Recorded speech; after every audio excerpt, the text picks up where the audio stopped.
I'm unmuted now. Yeah. Okay, so test. Good, thank you. Yep.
friends. Good morning. You guys get a nice full night's sleep or what? Rest.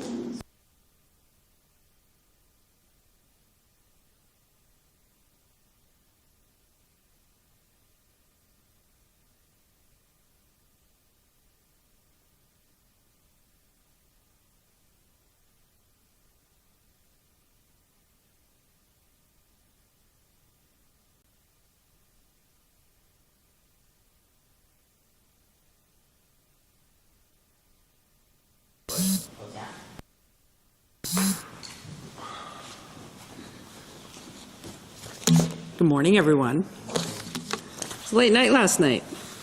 Good to see you all. Well, thank you for joining me. I wanted to make some comments about the conclusion of the 2025 legislative session last night. I want to point out that it is Saturday here in Salem, and my team is working, but the legislature has gone home. I want to start off with saying that there was a lot of progress for Oregonians in this year's legislative session, and I will be putting out a press release, should be in your inboxes here shortly, about how I see that progress and that success with the legislature. So I want to briefly speak about that, and then I'll talk about the situation around transportation. You know, I came into session being very clear about the priorities for the state, working on our homelessness crisis, our housing supply issues, our mental health and addiction treatment system, making sure we do a better job for our schools, and finishing the session with some commitment for dedicated funding for wildfire, both for prevention and fighting fires when they occur. And we had success in all of those areas. A lot of hard work, a lot of good work with lawmakers saying we need to focus on those things. It was a challenging session from a budget standpoint because when I put my budget together last December, we had a different revenue forecast. And with the Trump administration and the changes in the economy, there was less money to work with for lawmakers at the end of the day when they passed budget bills. And yet, and I can quibble and we'll probably have comments going forward about some things that were left undone, in general, significant investments were made on those top priorities. In the homelessness area, we are going to maintain the state support for the shelters that have been set up over the last 2 years around the state to serve Oregonians who are experiencing unsheltered homelessness. We are going to make progress on housing construction. One of my top bills to further expedite more types of housing options in communities, my middle housing bill was passed. There are dollars for home ownership, for new rental and home ownership construction, and all those are in the press release. And there is money for eviction prevention, although I will say we needed more, and I will continue to fight for that, because the most cost-effective way to help our neighbors not experience homelessness in the first place is to help them stay in the homes that they do have with rent assistance.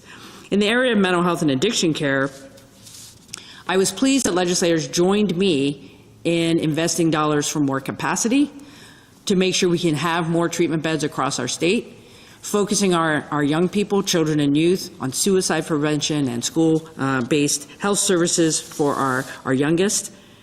We also made additional investments again for our workforce, helping those providers who are working with the most vulnerable have some support to stay in the job, get into that profession, so we have the social workers and the therapists that we need.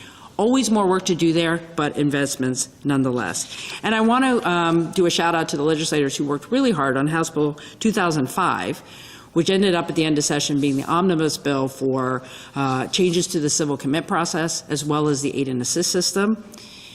We have to catch people earlier in better ways when they are experiencing a mental health crisis. The changes in the civil commit law will allow us to help people who are a danger to themselves in a different way. And on the aid and assist, when folks who are involved with the criminal justice system are having serious issues, we're going to be investing more in community placement and different timelines so the system works better for people who are in crisis. So really good progress there, and now it's up to us to implement those things and make sure people can get the care they need. In the area of K-12 education, I feel like it's a watershed session for that. A bill was passed to say we need more predictable funding in how we calculate base funding for our school districts. We got that done. I was able to make sure we passed a historic state school fund budget for our districts who are still struggling, but yet we are giving the largest number we ever had for our schools to be able to do the job. And those dollars have to come with accountability.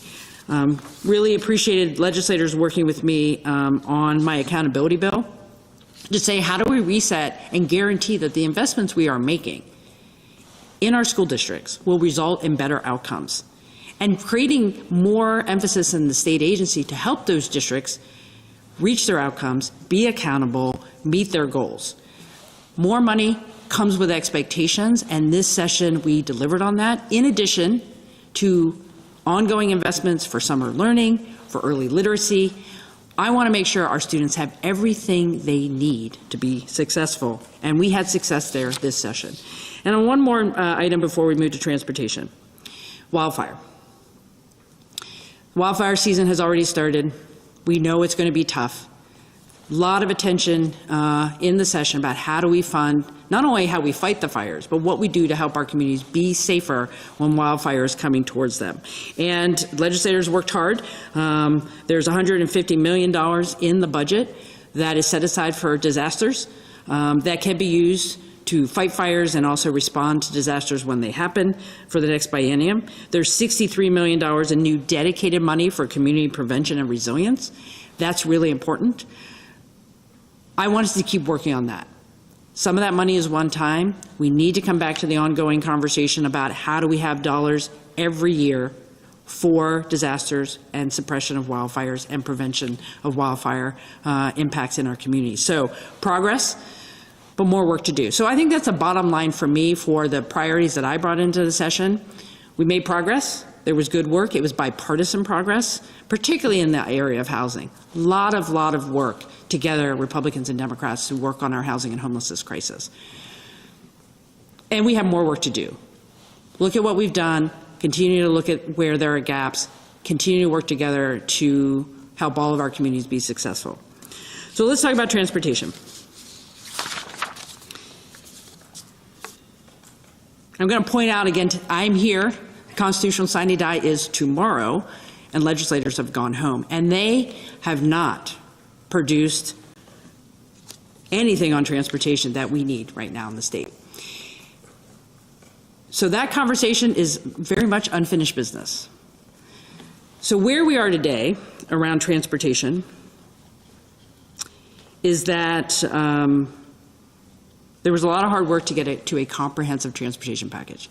And legislators at the end of the day could not get that over the finish line.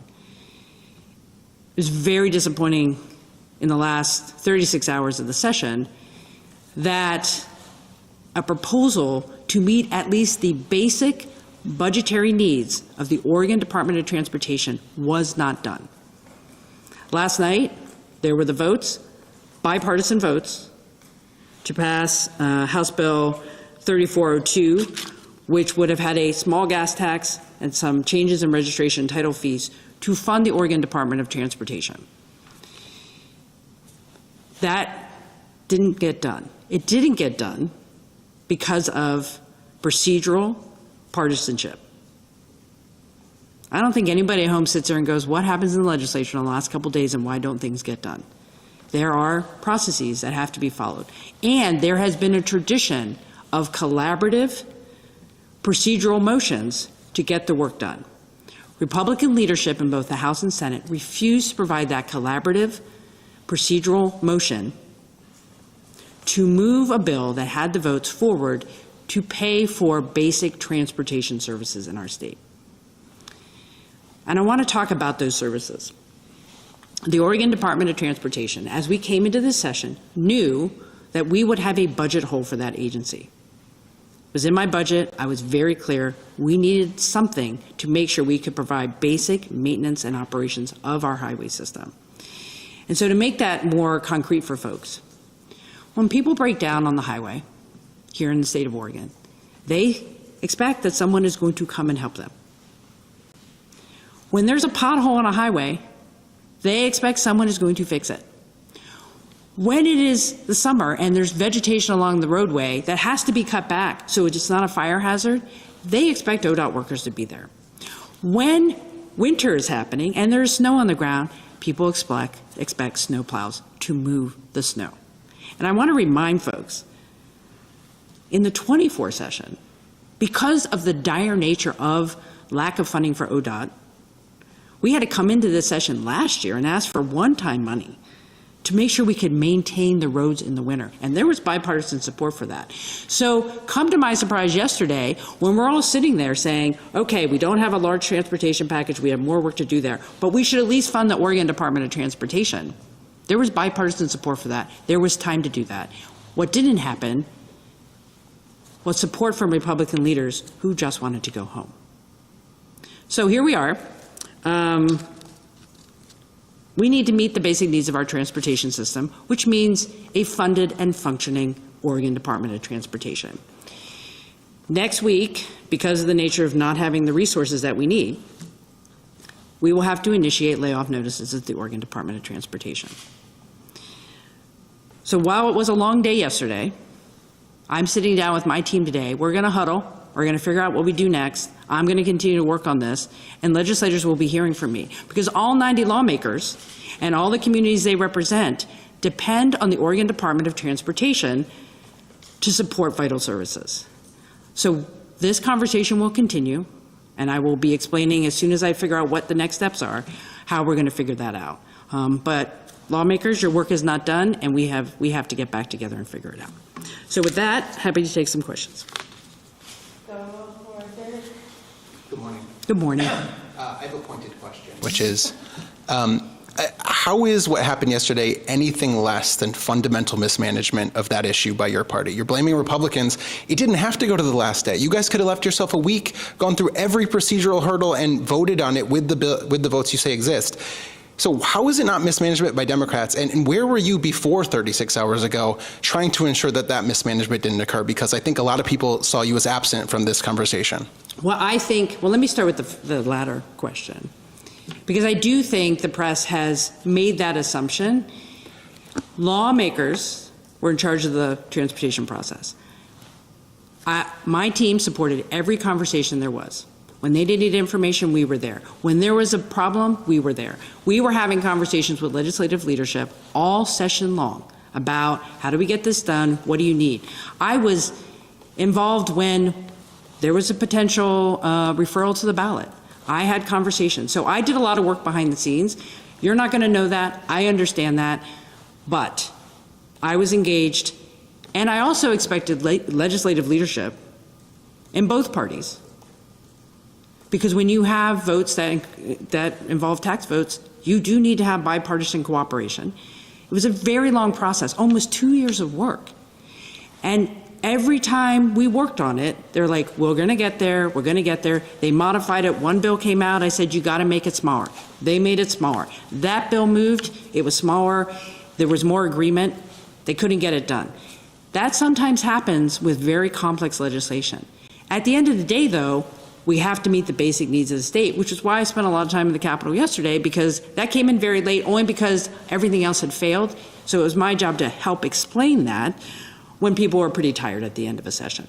And we got there with the votes. Again, it came down to a procedural motion that could have happened with the support of the Republicans. I think people believe that the majority party gets to do whatever they want. You do need support from other legislators outside the folks who are in charge. And that did not happen yesterday.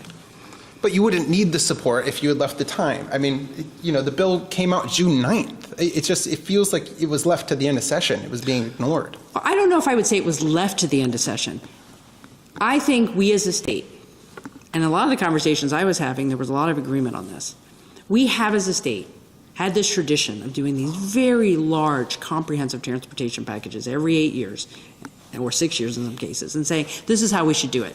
Other states have annual conversations about funding transportation. I think that what we're seeing here is we have to reset how we do transportation conversations in the state. It was too big, it was too complicated, and I think that's what at the end of the day ran the calendar out. What we have to figure out, right now what I'm focused on is solving the problem. I'm not going to Monday morning quarterback at this point because I have workers, 600 to 700 workers in the Oregon Department of Transportation who are now facing layoffs. Because for whatever reason, people couldn't come together as Oregonians to fund that. And I will put that at the feet of the folks who could have made that happen. And that is the Republican leadership who could have said, yes, we'll suspend the rules so you can get to that bill. And they did not.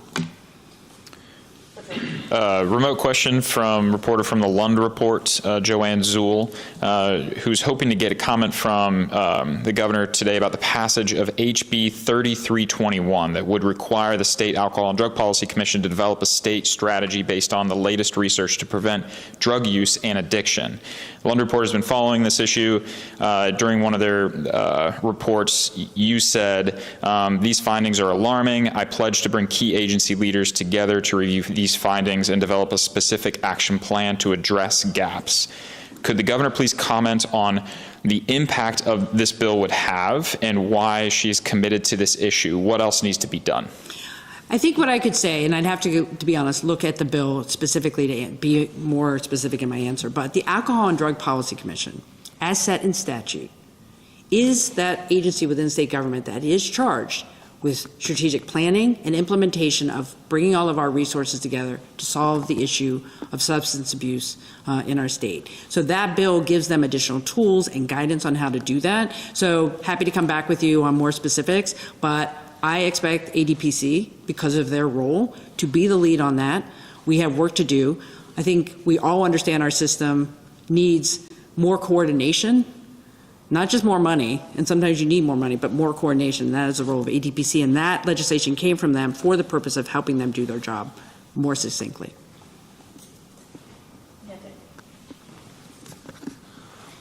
Governor, I saw you in various places at the Capitol yesterday. Could you tell us a little more about what you were saying in your conversations? I know you huddled with the Senate President for a while. I wasn't on the House side, but I presume you were talking with the Speaker and with the House Democrats. So could you just take us through what you were telling them, what you were hearing, and how your strategy have changed throughout the day, if at all? Well, what I know at the end of legislative sessions, people are tired. Sometimes people don't know all the things that have to get done. And so I was spending time in the Capitol yesterday saying, we must get this done. I understand there's disappointment that you don't have the bigger package. We can talk about that later. What I need to do is be able to have resources to fund a budget that they had passed a budget. And I just want to remind everyone, the ODOT budget got passed, but that budget already had cuts in it that could be managed. But the rest of the budget was dependent upon either passing 2025 or House Bill 3402. There's no money lying around for ODOT without action by the legislature. And so my job yesterday was to remind people of that, say, please, you need to figure this out before you go home. There's a pathway. And so I was the extra persistent voice to say, I know you got a lot to do. I know you're sad about transportation package. You got to get this done. So that's what I was doing yesterday with members, which is why I testified in the committee. Lucas? Yes, we got a question from Lisa Balick, who's asking, there's distrust amongst lawmakers and the public over ODOT spending. What are your plans to make ODOT more accountable and transparent about how it's spending public dollars? This is a long answer, so I'm going to refer you, Lisa, to the document that was provided in the public record yesterday in the hearing on 3402. Last Saturday, I had sent from my office a memo to all legislators compiling and summarizing all of the accountability conversations around greater effectiveness of the agency that we have all been working on. So some of that was statutory changes that were in the bill that did not pass. There have been assessments, there have been studies, there have been restructuring the agency proposed. I think it's like a 7-page memo. There's even my expectation letter for the director in there. That is a one-stop shop to say what I am committed to and what lawmakers are committed to make sure when ODOT has the resources they need, they will be able to do their job more effectively. So I feel like we made the progress on the accountability conversation that we needed to. Now we just need the resources for the agency.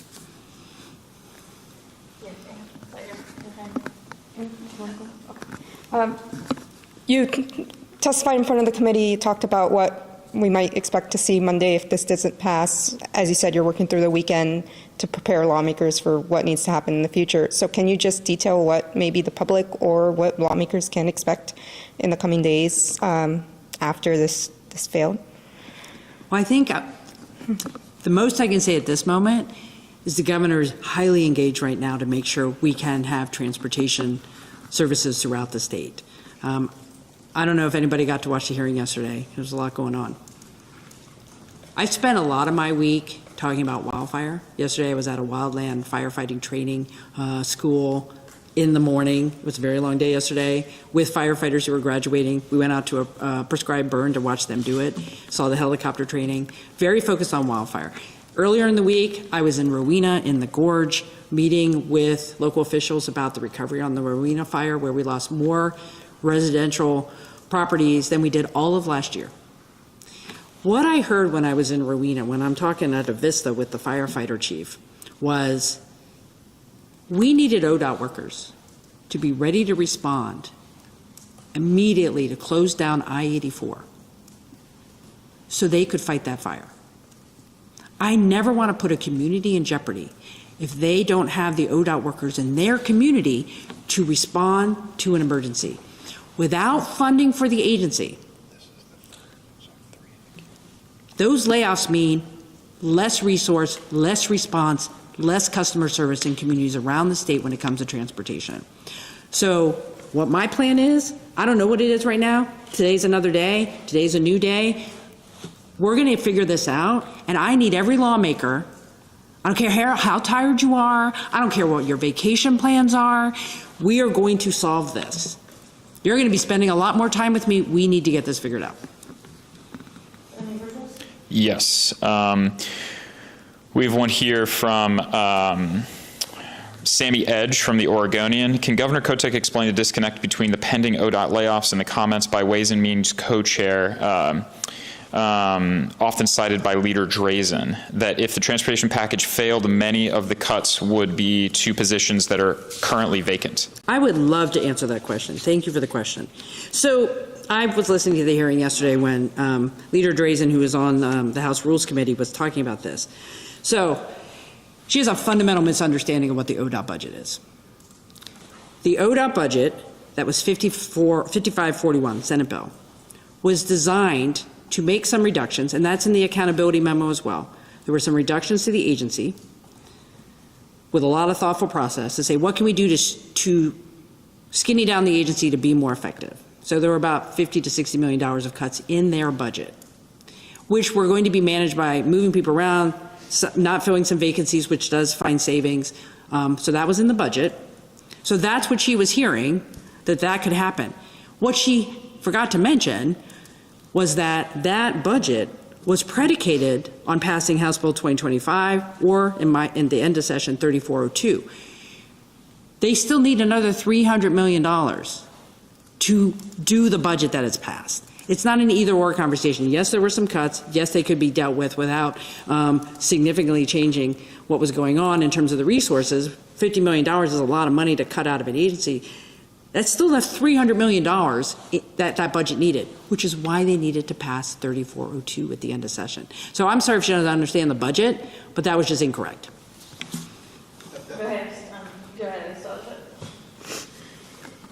Hi, Governor. So I was at the meeting yesterday where you testified. I think several of us were actually, and we were waiting hours for it to start, as were many people waiting to testify. There were people waiting online, on Zoom, and in person. While at the same time, Democrats were next door caucusing, and we weren't really getting any updates on what was going on. Is that acceptable to you? And do you feel like the public process for transportation, has it been sufficient, especially for individuals rather than lobbyists? I think it's a good question for legislators. There was a lot of public process for the last 2 years. I can't speak to what they were doing in caucus. I'm not a legislator. I wasn't in the caucus with them. Any virtuals? Or one more virtual? Let's defer to the room. Yeah. Just quick, I want to know, it was Kate Lieber that was talking about the no layoffs. So you may be saying that the budget chair doesn't understand ODOT's budget because she was the one that said there shouldn't be layoffs without the package. When did Co-Chair Lieber say that? When they passed the transportation budget. Great. So let me talk about that. Again, the budget bill for ODOT, Senate Bill 5541. They passed, so there was going to be an additional budget bill to go with the transportation package because it was going to be predicated on House Bill 2025. There were two bills moving that would have added to the ODOT budget. Okay. The ODOT budget as a standalone, which was the only thing that was passed, which is 5541, assumes some reductions that are a lot moving around, taking vacancies, pretty standard practice. I would call that right-sizing the agency. There was still a $300 million gap for the agency. So whatever she was saying when, just that, those are the numbers. Okay, gotcha. Yep.